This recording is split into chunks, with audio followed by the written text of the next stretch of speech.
To get something you never had, you have to do something you never did. Les Brown's a motivational speaker. He made an analogy about this. He says, imagine you're on your deathbed, and standing around your deathbed are the ghosts representing your unfulfilled potential. The ghost of the ideas you never acted on. The ghost of the talents you didn't use. And they're standing around your bed, angry, disappointed, and upset. They say, we came to you because you could have brought us to life, they say. And now we have to go to the grave together. So I ask you today, how many ghosts are going to be around your bed when you're time? 40 years ago, March 27th, 1975, it was 40 years ago, just this past March, I was flunking out of college. I had a 1.7 grade point average. I was sitting in my mother's beauty parlor, and I'm looking in the mirror, and I see behind me this woman under the dryer. Every time I looked up, she was looking at me, just looking me in the eye. And I didn't know who she was, and I said, she said, somebody give me a pen, give me a pencil, I have a prophecy. March 27, 1975, she said, boy, you are going to travel the world and speak to millions of people. Now, mind you, I was flunked out of college. I'm thinking about joining the army. I didn't know what I was going to do, and she's telling me I'm going to travel the world and speak to millions of people. Well, I have traveled the world, and I have spoke to millions of people. But that's not the most important thing, the success that I had. The most important thing is that what she taught me and what she told me that day has stayed with me since. I've been protected. I've been directed. I've been corrected. I've kept God in my life, and it's kept me humble. I didn't always stick with him, but he always stuck with me. So stick with him in everything you do. If you think you want to do what you think I've done, then do what I've done and stick with God. The thing that makes God amazing, one of the things that makes God so amazing is that he can come to you on your level. You don't have to come from a religious tradition or a faith background for God to reveal himself to you. He can reveal himself to you through a rock. He can reveal himself to you through a piece of bread, because he is the rock of ages and he is the bread of heaven. He can take something that you do understand and use it to reveal something that you don't understand, so that nobody is left out. God wants to put you in a place of still waters. He wants to put you in a place of still waters, not hurricanes, not tornadoes, not turbulence of any kind. He wants to put you in a place of still waters. There may be turbulence all around you, but he wants your center to be still, to be calm. You must have a calm place in order to deal with all the chaos in your periphery. You cannot have still waters until you release or let go many of the things that are distracting you and invading your space.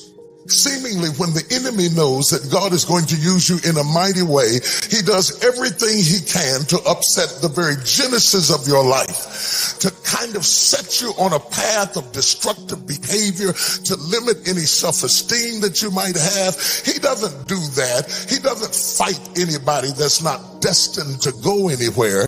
But when he senses that there is greatness inside of you, the attack comes early.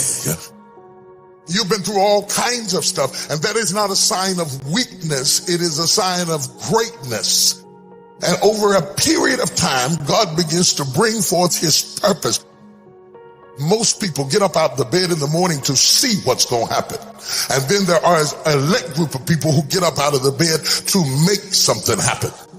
You have to decide which category you're going to be in. Either you're going to get up on the bed and sit on the side of the bed and say, well, Lord, what am I going to do today? Or you're going to wake up with an agenda and an urgency and a direction and a focus. See, when you got direction, you resist distraction. I believe in a higher power. Don't know the name, don't know where it's coming from, don't know anything like that.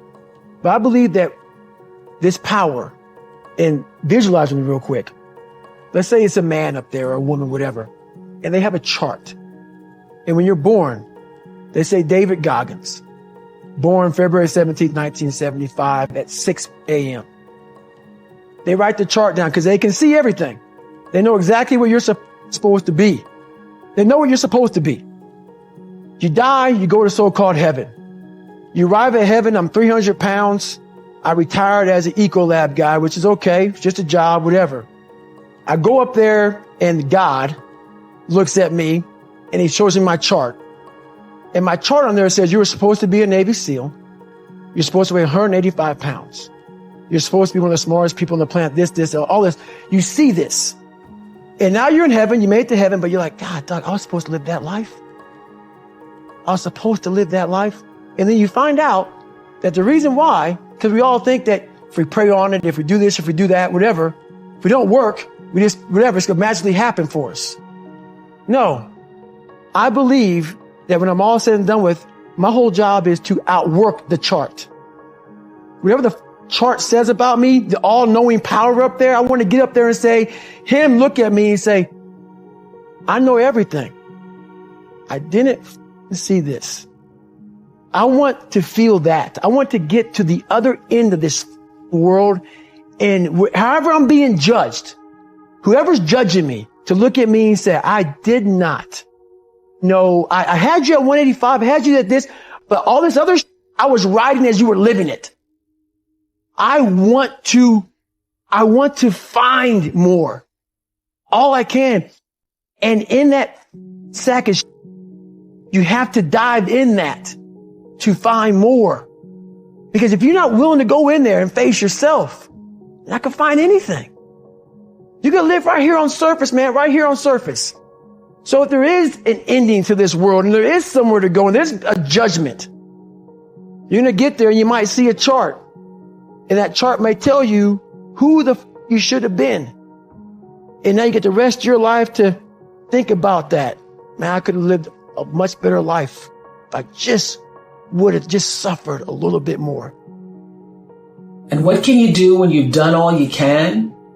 You just stand. It's one of my favorite gospel songs. Always gives me goosebump fortification when I hear it, especially when Donnie McClurkin sings, prayed and cried, prayed and cried. After you've done all you can, you just stand. Well, I read a story today about a 65-year-old Ukrainian woman who used to pride herself on her beautiful embroidery work and now is sewing bulletproof vests for soldiers and grateful to still be standing to fight the war. It got me thinking about what it means to keep standing in the face of the most grave adversity. Another story, a man named Yuri huddled in a church basement saying, it's hell here. Imagine 200 people sitting in one room for 2 days. We can't even breathe fresh air. Well, I don't want to imagine it, but I know we are not supposed to turn away as the days drag on and the Ukrainian people keep standing in the face of such terror and devastation. So in our own lives, what can we do to keep standing for what's right, what's just, for what will bring us peace? Martha Beck says, peace is our home. You deserve peace. And we know that what the world needs from all of us is more peace. My spiritual practice is stillness when I first awaken, allowing myself the moments of awareness and recognition that it is a magnificent thing to be a human being here and now. And the glory and beauty of that sustains and has brought me a peace that I cannot even explain. There is a richness and a wealth and a peace that goes beyond any material possession or award or acclaim or anything that you could acquire. The peace of knowing that there is a presence, a force field. I use the word God, but God often seems small compared to what I know it to be. That's really emanating and vibrating through all things, and that I am a part of that, which I call God.